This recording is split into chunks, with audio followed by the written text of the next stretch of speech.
राम राम भाई सारन है। मैं मोहित शर्मा लेकर आया हूँ क्वांटम मैकेनिक्स का लेक्चर नंबर 26। हमारा जो लास्ट टॉपिक था वो था भाई Schrödinger time dependent wave equation and Schrödinger time independent wave equation. And आज का जो हमारा टॉपिक है वो है टाइम इवोल्यूशन ऑपरेटर। एक बार मैं इसकी कहानी बता देता हूँ भाई कि इसमें हमें फाइंड आउट क्या करना होता है। तो देखो, हमारे पास कोई भी इनिशियल स्टेट गिवन होगी भाई, लाइक साइड टी नोट हम मान लेते हैं, तो हमें कहा जाएगा कि आप फाइनल स्टेट निकालो, या हम कह सकते हो टी बराबर है टी नोट पे हमें वेव फंक्शन गिवन होगा और आपको कहा जाएगा कि टाइम टी पर वेव फंक्शन फाइंड आउट करो। तो हम ये कैसे फाइंड आउट करेंगे? ये हम फाइंड आउट करेंगे टाइम इवोल्यूशन ऑपरेटर की हेल्प से। तो अब हम क्या निकालेंगे भाई? हम निकालेंगे टाइम इवोल्यूशन ऑपरेटर होता क्या है, उसका फॉर्मूला क्या होता है। तो देखो, बिना किसी देरी के स्टार्ट करते हैं। Suppose we know quantum state at a time t naught बराबर है जीरो। मान लेते हैं हमारे पास किसी टाइम टी नोट पे जो क्वांटम स्टेट है वो क्या है भाई? जीरो है। ओके, इस जीरो, जैसे देखो भाई, क्वांटम स्टेट है उसको हम डायरेक्ट जीरो तो नहीं लिख सकते, तो उसको क्या लिखेंगे हम? साई जीरो के नाम से लिख लेते हैं। ठीक है, रिमेंबर कि किसी भी, अब हमने यहाँ पे जीरो लिख दिया है, ये जीरो ये थोड़ी रिप्रेजेंट करा कि ये क्वांटम स्टेट है। क्वांटम स्टेट को रिप्रेजेंट करने का तरीका साई होता है, और ये किस टाइम पे है? टी नोट टाइम पे, तो हम इसको साई जीरो लिख देते हैं। ओके, तो देखो, and we want to find quantum state at another time t, और हम क्या निकालेंगे अब? अनदर क्वांटम स्टेट निकालेंगे, किस पर? टाइम टी पर। It means we want to check the dependency of quantum state. इसका मतलब हम क्या चेक कर रहे हैं भाई? कि डिपेंडेंसी ऑफ क्वांटम स्टेट को चेक कर रहे हैं कि हमारे पास कोई भी क्वांटम स्टेट है वो टाइम पर कितना डिपेंड करती है।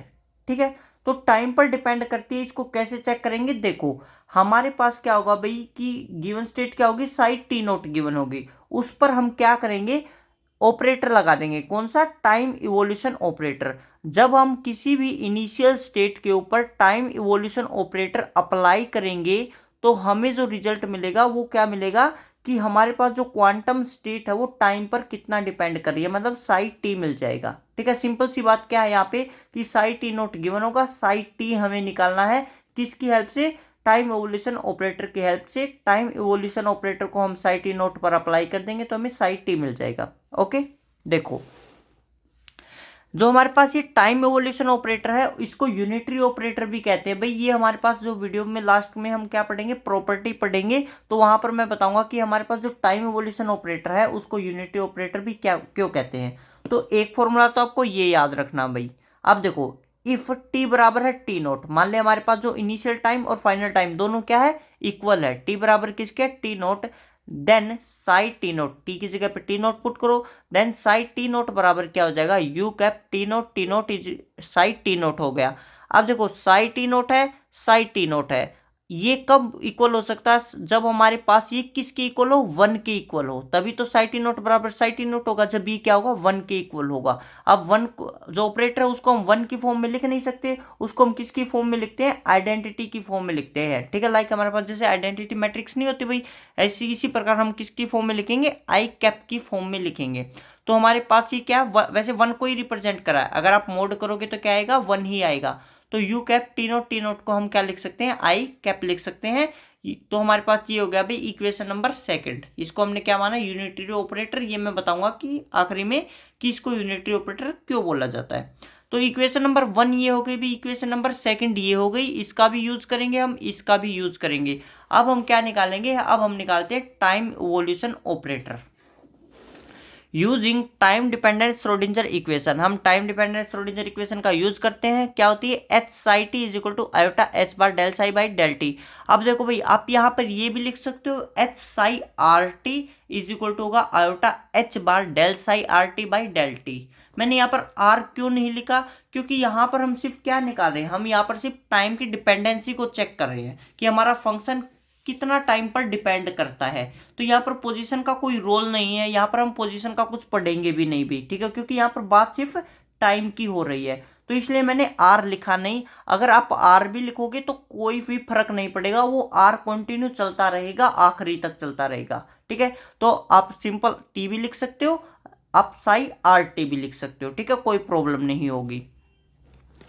तो हमारे पास देखो भाई, हमारे पास जो साइड टी है वो किसके बराबर होता है, इसके बराबर होता है। इक्वेशन नंबर 1 से हमने क्या किया, साइड टी की जगह पे ये वैल्यू पुट कर दी। तो क्या आ जाएगा, H unity operator t t naught psi t naught is equal to हो जाएगा iota H bar del by del t unity operator U t t t naught psi t naught हो जाएगा। तो हमारे पास एच, ये यूनिटी ऑपरेटर हो गया, psi t naught is equal to हो जाएगा आयोटा एच बार। यहाँ पर देखो भाई, हमारे पास जो साई टी नोट है, साई टी नोट क्या है, इनिशियल वैल्यू मतलब कॉन्स्टेंट है, तो टाइम ऑपरेटर से बाहर आ जाएगी, डिफरेंशिएशन से बाहर आ जाएगी, तो साई टी नोट बाहर आ गया, अंदर क्या बचेगा, del by del t unitary operator बच गया। ओके, अब देखो आगे, फिर हमारे पास क्या हो जाता है भाई कि हैमिल्टोनियन, ये एच क्या है, हैमिल्टोनियन है, H unitary operator is equal to हो जाएगा iota H bar del by del t into unitary operator हो गया।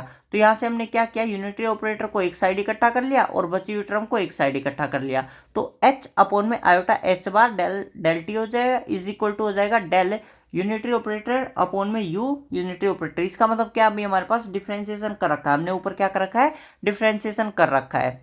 ओके, तो अब क्या करते थे, इंटीग्रेशन बोथ साइड, हम क्या करते थे भाई, बोथ साइड इंटीग्रेशन। जब भी हम पार्शियली डिफरेंशिएशन का इंटीग्रेशन करते हैं तो कंप्लीट में कन्वर्ट हो जाता है, मतलब जहां जहां पर डेल है वहां पे क्या आ जाता है, डी आ जाता है। डेल किसको रिप्रेजेंट करा है, पार्शियल डिफरेंशिएशन को रिप्रेजेंट करता है, और डी किसको रिप्रेजेंट करता है, कंप्लीट डिफरेंशिएशन को रिप्रेजेंट करता है। तो यहाँ पे हमारे पास क्या हो जाएगा भाई, जहाँ यहाँ पे क्या था, डेल टी था, यहाँ पर क्या था, डेल यूनिटरी ऑपरेटर था, तो इसको हम क्या लिख देंगे, डी यूनिटरी ऑपरेटर अपॉन में यूनिटरी ऑपरेटर, तो डी यू अपॉन में यू आ गया। अब देखो भाई, हमारे पास राइट हैंड साइड में क्या आ जाएगा, H upon, right hand side में हमने इसको लिख दिया एच अपॉन में iota H bar D T integration plus log of A आ गया।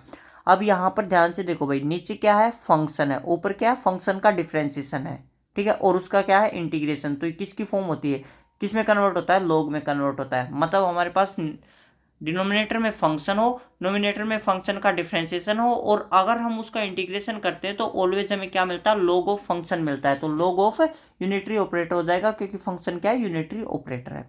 Is equal to H upon में iota H bar integration of D T plus log A आ गया। तो देखो अब लॉग यूनिटरी ऑपरेटर माइनस का log A is equal to हो जाएगा एच अपॉन में आयोटा एच बार टी आ गया। यहाँ से हमने क्या किया, लॉग की प्रॉपर्टी लगा दी, लॉग ए माइनस लॉग बी क्या था, लॉग ए अपॉन में बी होता है। तो यहाँ से हमें क्या मिल गया, लॉग यू अपॉन में ए हो गया इज इक्वल टू हो जाएगा एच अपॉन में आयोटा एच बार टी आ गया।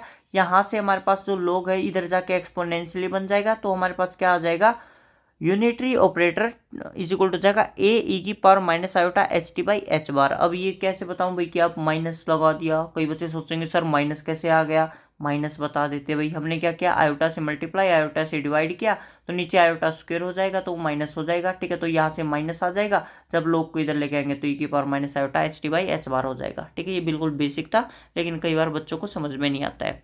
तो यूनिटरी ऑपरेटर क्या हो जाएगा भाई, ए ई की power minus iota H T by H bar हो गया। अब ये वैसे ये भी कर सकते हैं, ठीक है, क्वेश्चन में अगर आप डायरेक्ट ये अप्लाई करो तो ये भी कर सकते हो, लेकिन आपको वहां पर ए फाइंड आउट करना पड़ेगा, ठीक है। तो हम क्या करते हैं, यहीं पर ए को फाइंड आउट कर लेते हैं, और क्वेश्चन में क्या करेंगे, हम डायरेक्ट जो हमें मेन फॉर्मूला मिलेगा उसी को अप्लाई कर लेते हैं। तो एक बार आप क्या करेंगे, नाउ वी फाइंड आउट ए को फाइंड आउट करने के लिए कोई कंडीशन होनी चाहिए अब, ठीक है। कंडीशन हम पहले ही जनरेट कर चुके हैं, जो कि इक्वेशन नंबर 2 में हमने जनरेट की थी। तो हम क्या मान लेते हैं, एट टी बराबर है टी नोट, टी बराबर क्या मान लेते हैं, टी नोट मान लेते हैं। तो यू टी नोट हमारे पास दोनों टी की जगह पे टी नोट पुट कर देंगे, इज इक्वल टू हो जाएगा ए ई की power iota H T nought by H bar. ये किसके बराबर था, आई के बराबर था, ओके। तो आई बराबर हो गया ए ई की पावर माइनस का iota H T nought by H bar हो गया, ठीक है, फ्रॉम इक्वेशन नंबर 2 से आ गया। तो यहाँ से ए की वैल्यू क्या आ गई भी हमारे पास, आई कैप अपॉन में ई की power minus iota H T nought by H bar हो गया। इसको कैसे लिख सकते हैं, इनोमिनेटर में जाएगा ए ई की पावर हो जाएगा iota H T nought by H bar, ठीक है। आई कैप का मोड करते हैं तो हमारे पास क्या होता है, 1 के बराबर ही होता है। अब इसकी मल्टीप्लाई जब ये ऊपर जाता है इसके साथ होगी तो हमारे पास ये 1 का ही रोल काम करेगा, ठीक है। तो ए बराबर हो गया ई की power iota H T nought by H bar हो गया। इस ए को यहां पर पुट कर दो तो हमें क्या मिलेगा, यूनिटरी ऑपरेटर मिलेगा ई की power iota H T nought by H bar into E की पावर माइनस का iota H T by H bar. यहां से क्या आ जाएगा, ई की पावर माइनस का आयोटा बाई एच बार हो जाएगा अपॉन में टी माइनस का टी नोट, ठीक है, ई की पावर माइनस का iota H by H bar into T minus T nought. तो ये हमारे पास क्या आ गया भाई, this is known as time evolution operator. ये आपको रिमेंबर रखना है। अगर आपको टी नोट की वैल्यू 0 मिलती है तो क्या हो जाएगा unitary operator, U T is equal to हो जाएगा ई की power minus iota H T by H bar हो जाएगा। ओके, तो ये एक तो भाई आपको ये याद रखना पड़ेगा कि यूनिटरी ऑपरेटर का फॉर्मूला ये होता है। This is time evolution operator. इसको इक्वेशन नंबर 1 में पुट करो। इक्वेशन नंबर 1 क्या थी हमारी, साई टी बराबर था you t t naught, psi t note था। अब यूनिटरी ऑपरेटर की जगह ये अप्लाई कर दो तो हमारे पास सिंपल ये आ जाएगा। अब ये मैंने लास्ट वीडियो में भी फाइंड आउट करके दिखाया था और ये भी बताया था कि हमारा जो नेक्स्ट टॉपिक होगा टाइम इवोल्यूशन ऑपरेटर, इस फॉर्मूले को मैं नेक्स्ट टॉपिक में फिर फाइंड आउट करके दिखाऊंगा। तो हमने देखो भाई ये फिर फाइंड आउट कर दिया। ठीक है, यहाँ पर हमारे पास क्या गिवन होगा, साई टी नोट गिवन होगा। यहाँ पर हमारे पास लाइक आप ऐसे भी बोल सकते हो, जो मैंने आर लेके नहीं चल रहा था यहाँ पे मैं आर को रिप्रेजेंट कर रहा हूँ कि साई आर टी बराबर क्या हो जाएगा, ई की power minus iota H by H bar into T minus T naught psi are. ठीक है, तो अब देखो 1 मिनट भाई, पता नहीं भाई वीडियो बनाते टाइम ही ये कुत्ते क्यों भौंकते हैं। तो देखो हम क्या आए हुए थे भाई, यहाँ पे आए हुए थे psi R T is equal to e की power minus iota H by H bar t minus T naught psi are t. ठीक है, साई आर टी नोट। अब हमारे पास गिवन क्या होगा भाई, हमारे पास गिवन होगा साई आर टी नोट। ठीक है, या आप ये कह सकते हो टी नोट बराबर है 0 मान लो। टी नोट क्या है 0, क्योंकि 99 क्वेश्चंस में टी नोट 0 ही होगा। तो टी नोट की जगह पे 0 पुट करो तो साई आर टी क्या हो गया, ई की power minus iota H T by H bar psi R हो गया। ठीक है, अब आपको साई आर क्वेश्चन में गिवन होगा, साई आर टी आपसे फाइंड आउट करने के लिए पूछा जाएगा। तो आपको सिर्फ और सिर्फ क्या करना है, ई की power minus iota H T by H bar से मल्टीप्लाई कर देना है। लास्ट जो टॉपिक था हमारा टाइम इंडिपेंडेंस श्रोडिंगर इक्वेशन, वहां पर जो हमारा आया था वो आया था psi R T is equal to आया था ई की power minus iota e t by H bar. वहां पे मैंने बताया था कि जो हमारा एनर्जी होता है और जो हैमिल्टोनियन होता है वो दोनों सेम ही होते हैं। ई भी एनर्जी होता है और हैमिल्टोनियन क्या होता है, potential energy plus kinetic energy, वो भी हमारा क्या होता है, एनर्जी ही होता है। तो आपको क्या होगा, सिर्फ साई आर गिवन होगा। साई आर क्या है, आइगन फंक्शन है। साई आर टी क्या है, वेव फंक्शन है। ये भी मैंने बताया था कि हमारे पास आइगन फंक्शन की हेल्प से हम कैसे वेव फंक्शन बनाते हैं। तो यहां पर एक बार मैं फिर बता देता हूं। मान लेते हैं भाई हमारे पास बहुत सारे आइगन फंक्शन है। ठीक है, जो हमारा वेव फंक्शन होता है वो बहुत सारे आइगन फंक्शन के लीनियर कॉम्बिनेशन से मिलकर बना होता है। तो मैंने एग्जांपल दिया था कि हमारे पास कोई रूम है, रूम में 20 स्टूडेंट है, मतलब रूम में 20 आइगन फंक्शन है। उन सभी जो हमारे पास स्टूडेंट्स हैं, अगर उन सबको इकट्ठा कर दिया जाए तो क्या बन जाती है, क्लास बन जाती है। सिमिलरली उन सभी आइगन फंक्शन को इकट्ठा कर दिया जाए तो क्या बन जाता है, वेव फंक्शन बन जाता है। मतलब large number of eigen function के लीनियर कॉम्बिनेशन से हमें क्या मिलता है, वेव फंक्शन मिलता है। तो आपको आइगन फंक्शन गिवन होगा और आपको वेव फंक्शन निकालने के लिए कहा जाएगा। तो आपको सिंपल क्या करना है, आइगन फंक्शन को किससे मल्टीप्लाई कर देना है, ई की power minus iota H T by H bar. ये आप इससे हम बहुत सारे क्वेश्चन फाइंड आउट करेंगे। जब हम क्वेश्चन निकालेंगे तो आपको मैं बताऊंगा कि हमने वहां पर इस फॉर्मूले को पढ़ा था। ठीक है, तो देखो भैया हमारे पास ये भी आप याद रख सकते हो या आप सिंपल ऐसे भी याद रख सकते हो। ठीक है, क्योंकि यहाँ पर हम सिर्फ और सिर्फ टाइम डिपेंडेंसी पढ़ रहे हैं तो यहाँ पे इसलिए हमने आर को इतना वो नहीं दिया कि भाई हम आर यूज ही करें। ठीक है, लेकिन आप आर यूज भी कर सकते हो। आर अगर यूज करोगे तो कोई गलत नहीं करेगा और आर को आप छोड़ भी सकते हो क्योंकि हमारे पास ये क्या है, टाइम डिपेंडेंसी है। तो it represent time dependency of quantum state. तो ये क्या रिप्रेजेंट कर रहा है, time dependency of quantum state को रिप्रेजेंट कर रहा है। अब कुछ प्रॉपर्टी और देखो भाई, जो हमारा टाइम इवोल्यूशन ऑपरेटर होता है वो क्या होता है भाई, हमने अभी भी फाइंड आउट किया क्या होता है time evolution operator. U cap t t naught is equal to होता है ई की power minus iota H upon H bar t minus t naught, ये होता है। तो एक बार हम इसका डैगर कर देते, एक बार हम इसका इन्वर्स कर देते हैं। डैगर भी कर दो और इन्वर्स भी कर दो। तो हमने डैगर बोथ साइड किया तो यू डैगर बराबर क्या आ गया, यहाँ पर डैगर करते ही माइनस आयोटा किस में कन्वर्ट हो जाएगा, प्लस आयोटा में। तो ई की power iota H upon H bar t minus t not हो गया। इन्वर्स करेंगे तो क्या हो जाएगा भाई, यू इन्वर्स किसके बराबर हो जाएगा, इसका भी इन्वर्स हो जाएगा। इन्वर्स हो जाएगा तो हमारे पास ये माइनस माइनस क्या हो जाएगा, प्लस हो जाएगा। तो यू इन्वर्स आ जाएगा ई की power iota H upon H bar t minus t not. अब ध्यान से देखो ये भी और ये भी दोनों क्या है, इक्वल है, तो यू डैगर बराबर क्या आ गया, यू इनवर्स आ गया। And this is known as unitary operator. ये किसकी कंडीशन होती है, यूनिटरी ऑपरेटर की कंडीशन होती है। भाई रिमेंबर करो कि हमने मैथमेटिकल फिजिक्स में क्या पढ़ा था, ये कंडीशन पढ़ी थी, यू डैगर बराबर क्या था, यू इनवर्स किसकी कंडीशन आई थी, यूनिटरी ऑपरेटर की कंडीशन आई थी। इसलिए मैंने बताया था कि हमारे पास इसको हम क्या बोलते हैं, यूनिटरी ऑपरेटर भी बोलते हैं।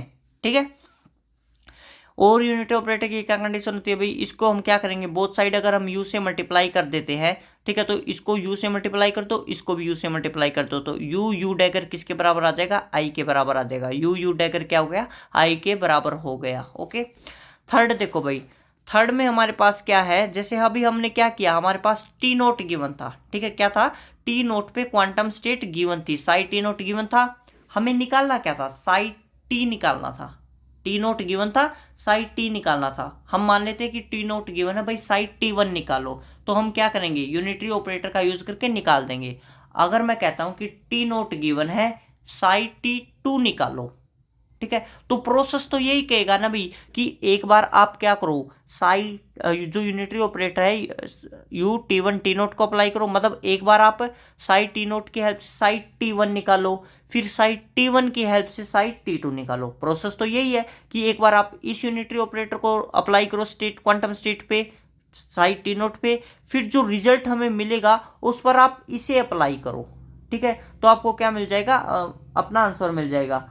लेकिन हम डायरेक्ट भी इसको सोल्व कर सकते हो, मतलब हमारे पास हमें इसको फॉलो करने की जरूरत नहीं है भाई कि एक बार इसको अप्लाई करो फिर इसको अप्लाई करो। अगर आप डायरेक्ट इसको भी अप्लाई कर दोगे ना, तो भी आपको जो आंसर मिलेगा वो बिल्कुल सेम मिलेगा। मतलब अगर आप डायरेक्ट एक बार तो यहाँ पे क्या t naught t one apply किया, फिर t one t two apply किया, यहाँ पर आप direct t naught t two apply करो, ठीक है, कैसी ये इक्वल है, तो ये और देखो भाई, हमारे पास लेफ्ट हैंड साइड ये दे रखी है, तो ठीक है, तो ये किसके इक्वल हो जाएगा, ई की power minus iota by H bar, iota minus iota H by H bar t two minus t one dot e की power minus iota H by H bar t one minus T note, ठीक है, तो यहाँ से क्या आ जाएगा, ई की power minus iota H by H bar t two minus t one plus t one minus T note, ठीक है, टी वन से टी वन कैंसिल आउट हो गया, तो ई की power minus iota H by H bar t two minus T naught आ गया। इसको क्या लिख सकते हैं, u t two t naught लिख सकते हैं, जो कि क्या राइट हैंड साइड में है। तो मेरा कहने का यहाँ पे सिर्फ ये मतलब है कि अगर आपको ये कहा जाए कि टी नोट गिवन है और टी टू पे क्वांटम स्टेट निकालो, तो आप ये डायरेक्ट ये अप्लाई करो, ये अप्लाई ना करो, क्योंकि इससे तो बहुत लंबा क्वेश्चन हो जाएगा। स्टार्टिंग में आप यूनिटरी ऑपरेटर ये वाला अप्लाई करोगे क्वांटम स्टेट के ऊपर, इनिशियल क्वांटम स्टेट के ऊपर, फिर जो आपको आंसर मिलेगा उस पर आप ये अप्लाई करोगे, ठीक है, तो बहुत ही कॉम्प्लिकेटेड हो जाएगा। इससे अच्छा आप डायरेक्ट ये यूज करो और अपना आंसर फाइंड आउट करो। ओके, तो भाई अगर आपको मेरी वीडियो अच्छी लगती है तो लाइक करो, शेयर करो। हमारा जो नेक्स्ट टॉपिक होगा वो होगा अर्नफर्स्ट थ्योरम। यहाँ पर भी मैं क्या कर रहा हूँ, मेरे जो मैंने जो नेट जेआरएफ के नोट्स बना रखे हैं, जिनकी हेल्प से मैंने क्लियर किया है, वो मैं यहाँ पे सारे अपलोड कर रहा हूँ भाई, ठीक है, तो आप भी नोट्स को पढ़ के easily NET JRF, IIT JAM, GATE, JEST ये बिल्कुल इजीली क्लियर कर सकते हो भाई, ठीक है। तो लेकिन आपको कंसिस्टेंसी बनाए रखना पड़ेगा भाई। मैं डेली की डेली अपने सारे नोट्स अपलोड कर रहा हूँ, तो आपको भी बिल्कुल रेगुलर चलना होगा। ये नहीं भी कि कोई टॉपिक छोड़ दो कोई टॉपिक पढ़ो, तो बिल्कुल रेगुलर चलो भाई, ठीक है। और थ्योरी क्लास में भी आप इसकी बहुत ज़्यादा हेल्प ले सकते हो भाई, क्योंकि मैंने देखा है कि बीएससी एमएससी का कोई सिलेबस यूट्यूब पे नहीं है भाई। अगर है भी तो आप उसे सिर्फ और सिर्फ मतलब डेरिवेशन ही सोल्व कर पाओगे, न्यूमेरिकल सोल्व नहीं कर पाओगे। ऐसा कोई भी टॉपिक नहीं है, ऐसे कोई भी सर नहीं है जो आपको ऐसे कराते हो भाई कि आप न्यूमेरिकल्स भी सोल्व कर सको, ठीक है। हम यहाँ पर क्या कर रहे हैं, डेरिवेशन भी कर रहे हैं, और डेरिवेशन से जो हमें फॉर्मूले मिल रहे हैं उनकी हेल्प से हम न्यूमेरिकल भी सोल्व करा के दिखा रहे हैं कि ये फॉर्मूला हम न्यूमेरिकल्स में ऐसे अप्लाई करेंगे। अगर आपको फिजिक्स में फॉर्मूला अप्लाई करना आ गया तो न्यूमेरिकल्स निकालना आ गया, ठीक है। अगर आपको फॉर्मूला ही अप्लाई नहीं करना आया तो न्यूमेरिकल्स नहीं निकलेंगे। तो भाई मेरे चैनल्स को शेयर करो एंड सब्सक्राइब करो। Okay, thank you.